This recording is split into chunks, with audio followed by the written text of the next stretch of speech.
Carb backloading is a way to use nutrition, particularly carbohydrates, eating them at the end of the day so that you stimulate insulin production in your body. The evil insulin that makes you fat is also used to build muscle. So what carb backloading does is it strategically lets you use carbs, so it helps you put a program together to strategically use bad carbohydrates, or high glycemic carbs. People call them bad carbohydrates. They're not really bad, they're just a tool. I use these carbohydrates typically post-workout or after the workout window so that your body is primarily using the insulin, or insulin's only signaling growth in muscle tissue. Whereas you limit your carbohydrates in the beginning of the day, most part of the day, and this keeps your insulin levels low, which helps you burn fat. Now, it's a pretty simple concept. If you go to the website, at the link in the description here, it'll explain essentially what I just told you. However, there's a lot of different variables depending on what time you train. The ideal method for carb backloading to fit ideal is for someone who works in the afternoon and the evening, usually around 4 to 8 o'clock in the evening. What Kiefer says is literally like Legos.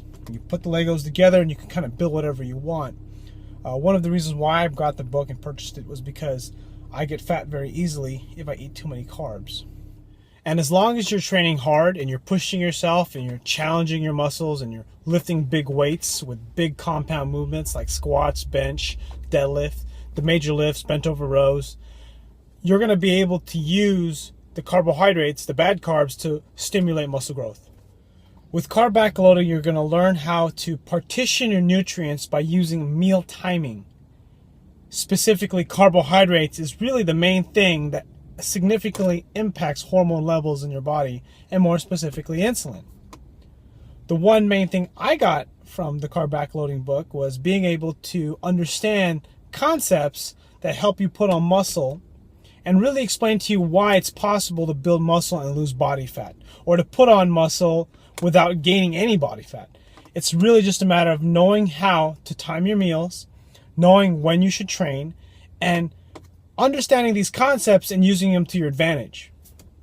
What a lot of people don't understand when it comes to putting on muscle is the use of nutrition and carbohydrates. If you get the book and you really absorb this stuff and you really learn it, you'll learn some really great tools that will allow you to make sure you can mitigate your fat gain, especially during the holidays, because last year that helped me a lot, was being able to kind of eat bad during the holidays, minimize fat gain, or keep it on the low, or not gain any fat at all, and then still keep my performance in the gym pretty high or my lifting really high.